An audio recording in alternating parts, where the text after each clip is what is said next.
오늘 우리에게 주시는 하나님의 말씀은 창세기 2장 7절부터 9절까지의 말씀입니다. 주님의 말씀 제가 대독해서 읽도록 하겠습니다.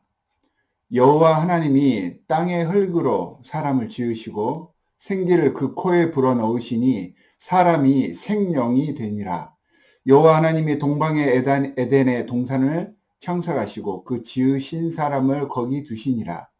여호와 하나님이 그 땅에서 보기에 아름답고 먹기에 좋은 나무가 나게 하시니 동산 가운데에는 생명나무와 선악을 알게 하는 나무도 있더라.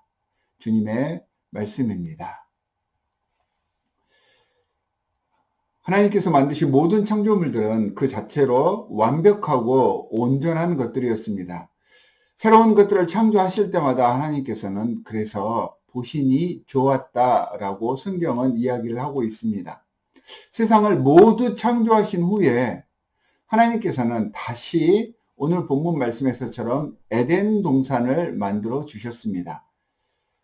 이 에덴 동산의 조성은 다분히 인간을 위한 하나님의 배려였습니다.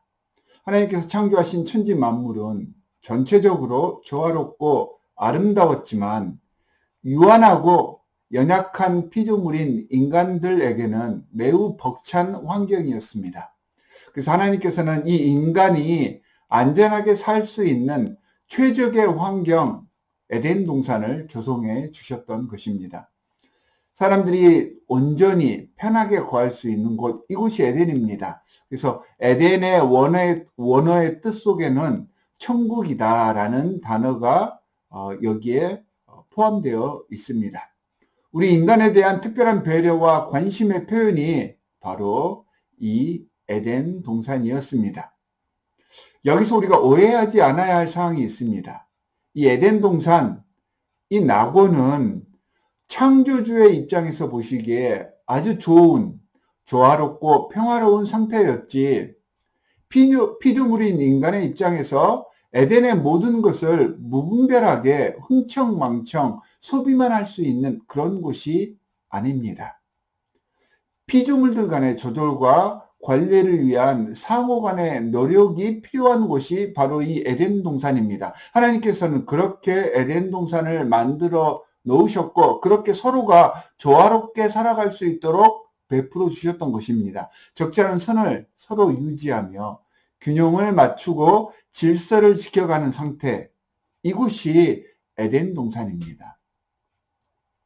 자, 에덴 동산의 이야기를 묵상하다 보면 자주 하게 되는 질문 하나가 있습니다.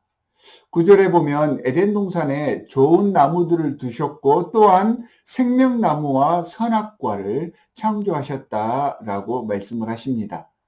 이 구절 때문에 사람들은 하나님께서는 왜 굳이 선악과와 생명나무를 에덴에 조성해 두셨는지 그 이유를 알고 싶어 합니다. 하나님은 완벽하신 신이면서 뻔히 죄의 싹이 될 그 선악과를 동산에 두셔서 유한한 인간이 시험에 빠지게 하셨는데, 그런 하나님이 어떻게 정의롭고 선하신 분이냐, 이렇게 자문하는 것입니다. 그러면서 비난을 합니다.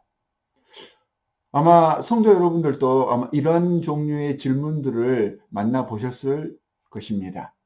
사실 이러한 종류의 질문에는 정확한 정답이 없습니다. 그 정답을 저도 모릅니다, 사실은. 하나님의 창조 사역 중에 하나이잖아요. 하나님께서 창조하셨을 때 우리 인간이 그곳에 없었기 때문에 우리가 알 수 없는 특별한 하나님의 신비가 있는 그런 신비의 영역일 뿐입니다. 하지만 분명히 하나님의 창조 섭리 속에는 하나님의 의도가 담겨 있었을 것입니다. 우리 지각 너머의 신비의 문제입니다. 그렇다고 우리가 이 특정할 수 없는 문제이기 때문에 맹목적으로 믿기만 해라 이렇게 말할 수는 없잖아요. 그래서 이 말씀을 한번 묵상을 해보겠습니다. 사실 이런 식의 질문, 이런 식의 의문은요, 의도가 정해져 있는 것입니다. 거룩하신 하나님을 인정하지 않고 인정하기 싫어서 하는 질문들인 것입니다. 극히 인간적인 입장에 치우쳐서 하게 되는 아주 이기적인 질문입니다. 하나님의 창조 세계와 원리에 대해서 지금 이야기를 하고 있는데, 그렇다면 하나님의 뜻과 그분의 의도, 그분의 섭리를 바탕으로 이 모든 것들을 이해해 보려고 해야 하는데, 피조물인 인간의 입장에서 자신들이 주체가 되고 창조주의 자리에 앉아 있는 듯이 질문을 던진 것입니다. 죄를 자신들이 지었잖아요. 그러면 죄를 지었으면 자신의 잘못을 먼저 돌아보고 인정해야 하는데, 사람들은 엉뚱하게 왜 자신들이 이런 죄를 짓게 만들었냐라고 변명하고 남 탓하면서 하나님 탓을 하기 위해 만들어낸 질문입니다. 그러니까 질문이 잘못된 것이죠. 질문 자체가 매우 편협하고 다른 피조물이나 또한 관계하고 있는 그런 모든 관계들을 무시한 지극히 인간 자신만을 생각하는 인간 중심적인 질문이라는 것입니다. 사람은 완전한 존재가 아닙니다. 인간을 하나님과 또한 하나님이 만드신 다른 자연의 법칙들과 동등하게 생각해서는 안 됩니다. 사람은 유한한 존재이고 하나님께서 만드신 피조물들 중에 하나일 뿐입니다. 그래서 연약하고 아직 갖추어지지 않은 존재, 이걸 명심할 수 있어야 합니다. 이런 연약한 존재이기 때문에 하나님께서는 생명체를 창조하신 후에 복을 주신 것입니다. 그들 스스로가 존재하지 못하고 살아갈 수가 없기 때문에 하나님의 복이 필요했던 것입니다. 9절 말씀을 읽어보면 에덴 동산의 창조도 그 이전의 창조 사역처럼 아름답고 완벽한 보시기에 좋은 사역이었던 것 같습니다. 에덴 동산 그 자체 완벽한 것이었습니다. 아마 선악을 알게 하는 나무도 생명나무도 에덴 동산이 유지되기 위해서 아주 중요한 한 축을 이루면서 자신의 역할을 담당하고 있었을 것입니다. 에덴 동산만 존재하고 있었을 때에는 완벽한 그 자체였고 아무런 문제가 없었는데, 에덴 동산에 사람이 들어가게 되자 에덴의 상태와 구성 조건이 변하게 된 것입니다. 여러분, 모델하우스 한 번쯤은 들러보셨을 것입니다. 거의 완벽에 가깝게 가구를 배치해 놓고 인테리어도 해 놓았습니다. 최고의 가구 디자이너들, 또한 인테리어 디자이너들이 아름답게 그 모델하우스를 꾸며 놓습니다. 여러 가지 많은 살림살이들도 다 채워져 있습니다. 그 자체로 완벽하게 준비했을 것입니다. 왜냐하면 모델하우스이니까. 하지만 그곳에 사람이 들어가서 살게 되면 이 모델하우스의 여러 가지 형태들이 다 바뀌게 되죠. 비록 완벽하게 준비가 되었지만 그 사람에 따라서, 들어가서 사는 사람에 따라서 새롭게 정리가 되는 것입니다. 모델하우스는 모델을 제시했고 바로 그러한 상황인 것입니다. 만약에 어떤 아버지가 이 모델하우스를 통째로 샀다고 가정해 보십시오. 그 살림살이들 중에는 요리에 필요한 식칼, 가위, 혹은 송곳, 여러 가지 많은 날카로운 도구들이 포함되어 있었을 것입니다. 그런데 이 아버지에게 나이 어린 자녀가 있었다면 이 도구들이 아이들의 손에 미치지 않는 곳에 두든지 아니면 아이들에게 이것을 만지지 말라고 지시를 할 것입니다. 혹은 이렇게 작은 팻말을 붙여서 이건 위험한 물건, 이렇게 표시를 해 둘 것입니다. 선악과도 아마 이런 피조물들이 아니었나 생각이 됩니다. 하나님의 창조 원리가 잘못된 것이 아니라 피조물들 간의 만남에서 문제가 발생하게 되었던 것입니다. 만약에 그런 의미라면 하나님의 이 금지 명령은 아버지가 어린 자녀들을 위하여서 적어 놓은 그러한 표시들 같이 엄청난 사랑입니다. 이런 상황이 되었을 때 만약에 어린아이에게 미리 말하지 않거나 경고하지 않았다면 어떤 상황이 일어나겠습니까? 생각조차 하기 싫은 그런 일들이 벌어질 수도 있는 것입니다. 그래서 이 선악나무에 대한 금지 명령은 독선적인 하나님의 질투나 자신의 권위를 상징하기 위한 위협, 혹은 사람들을 유혹하기 위한 그러한 유혹의 개념이 아닙니다. 사람을 올가매기 위한 것이 아니고요. 하나님과 사람 사이에 있어야 할 사랑의 질서를 위해서 제시한 명령이었다라고 하는 것을 깨달을 수 있어야 합니다.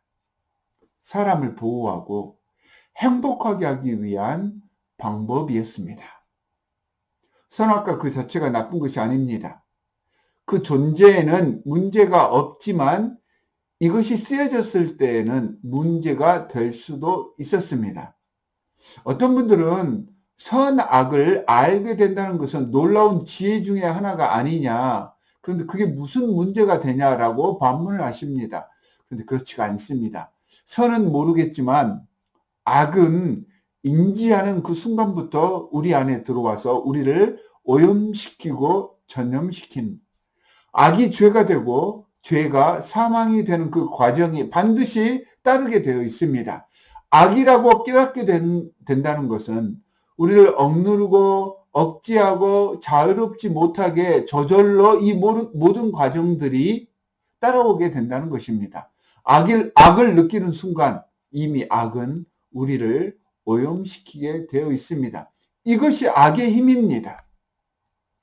그래서 하나님께서는 이 악에 민감하고 연약한 사람들을 보호하시기 위해 선악과를 금지하지 않으셨나 하는 생각이 듭니다. 우리의 영적인 안정과 행복을 위한 하나님의 사랑의 조치였던 것입니다. 이것이 창세기를 주신 이유이기도 합니다. 이 하나님의 창조 섭리와 사랑을 받아들이고 이 하나님의 사랑을 기뻐하고 감사할 수 있어야 합니다. 하나님이 창조주이심을 믿는다면 의심하기보다는 먼저 감사할 줄 알고 부정적으로 상황을 돌아보기보다는 이런 모든 상황들을 통해 우리를 사랑하시는 주님의 그 마음을 깨달을 수 있는 지혜로운 주님의 자녀들이 되시기를 바랍니다. 오늘도 두 가지 기도 제목을 드리도록 하겠습니다. 첫 번째는 오늘 말씀처럼 창조주 하나님을 인정하며 우리의 생각과 기대보다 더 크신 그 분을 받아들이며 매 순간을 살아갈 수 있는 성숙한 신앙인들이 되게 해 주십시오라고 기도해 주시기 바랍니다. 두 번째는 하나님께서 에덴 동산을 조성하셔서 모든 피조물들이 서로 조화롭게 살아가게 하셨는데 그렇다면 우리도 하나님께서 허락해 주신 모든 지체들을 돌아보면서 그들을 세워주고 그들에게 관심을 가지면서 아름답고 조화로운 그런 공동체를 만들어가기 위해 이들을 위하여서 관심을 갖게 해 주십시오. 이들을 위하여서 중보함으로 아름다운 사랑의 네트워크를 만들어가는 우리가 되게 해 주십시오라고 기도해 주시기 바랍니다. 두 가지 기도 제목을 가지고 기도해 주십시오. 함께 기도하도록 하겠습니다. 하나님 아버지 정말로 감사합니다. 세상을 창조하시면서 조화와 아름다운 연합을 바라시면서 이 창조 원리를 우리에게 부탁하셨는데 이제는 이 창조의 섭리와 원리를 이해해서 하나님의 뜻을 이 땅에 실현해가는 아름다운 하나님의 자녀들 되게 하여 주시옵소서.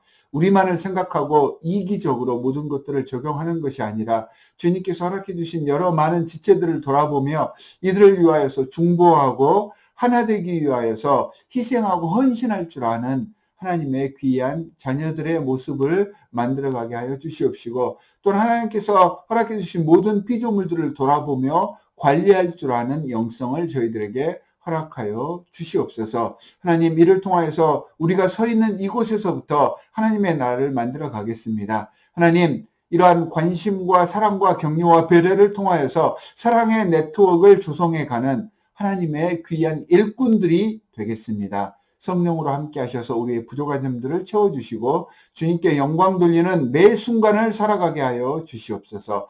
우리를 권하신 주 예수 그리스도의 이름으로 기도하옵나이다. 아멘. 하늘에 계신 우리 아버지여 이름이 거룩히 여김을 받으시오며 나라가 임하시오며 뜻이 하늘에서 이루어진 것 같이 땅에서도 이루어지이다. 오늘 우리에게 일용할 양식을 주시옵고 우리가 우리에게 죄 지은 자를 사하여 준 것 같이 우리 죄를 사하여 주시옵고 우리를 시험에 들게 하지 마시옵고 다만 악에서 구하시옵소서. 나라와 권세와 영광이 아버지께 영원히 있사옵나이다. 아멘.